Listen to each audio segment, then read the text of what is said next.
No athletic scholarship. No big Division I program. No elite training facility. Just a regular kid from Wisconsin who every major school ignored. And he just became one of the fastest men on the planet. When Olympic champion Noah Lyles heard about this, his reaction told us everything we need to know about the sport today. We will get to that in a moment. But first, you need to understand just how impossible this story actually is.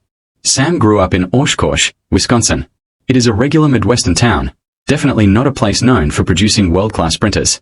As a kid, Sam played football, basketball, and soccer. In high school, he got cut from the basketball team.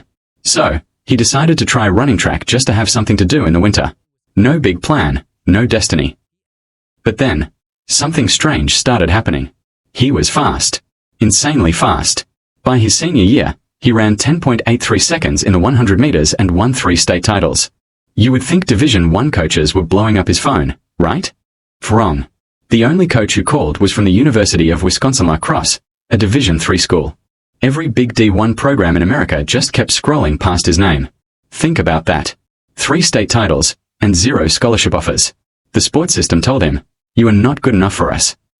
So Sam went to Division III, a level where the wider world rarely watches. And immediately, he started dominating. He won 4 consecutive national titles in the 100 meters, and finished his college career with 11 individual national titles. He became one of the greatest D3 athletes in American history. But here is the brutal reality. Nobody outside of Division III cared. Winning at that level usually means you run around 10.2 seconds. That is fast, but it's nowhere near Olympic finals. The gap between D3 and the World Championships is like a completely different planet. Everyone asked the same question. Is Sam actually elite, or is he just the fastest guy in a slow group? Nobody knew. Until he went to the Olympic trials and held his own against the best pros in America. For the first time, people started paying attention. After college, Sam faced a massive choice. He wanted to go pro. To do that, he needed to move to Florida to train with Dennis Mitchell, the legendary coach who trained Sha'Carri Richardson. But Sam had a huge problem. No money, no sponsors, and no professional contract. So what did he do? He got a job at a small regional airport.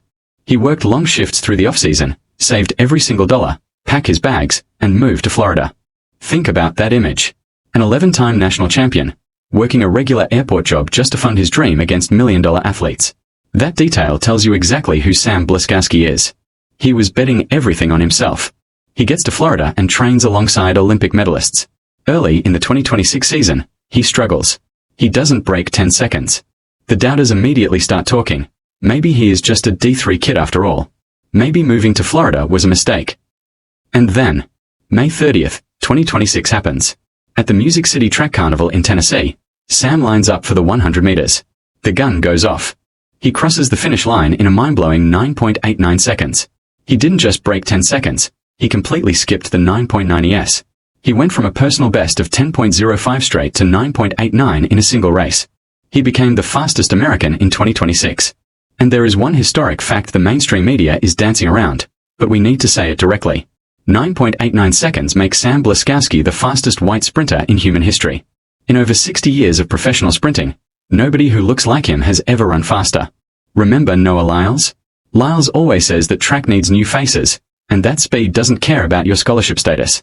Sam Blaskowski is the living proof of that. He proved that world-class talent doesn't just live in elite pipelines. Sometimes it lives in a kid working an airport shift in Wisconsin. The D1 coaches who ignored him? They are watching that 9.89 on repeat right now. The Los Angeles 2028 Olympics are just 2 years away, and Sam is entering his prime. So, tell me in the comments right now, if Sam makes the Olympic final on home soil in 2028, does he win a medal? Drop your thoughts below. I read every single comment.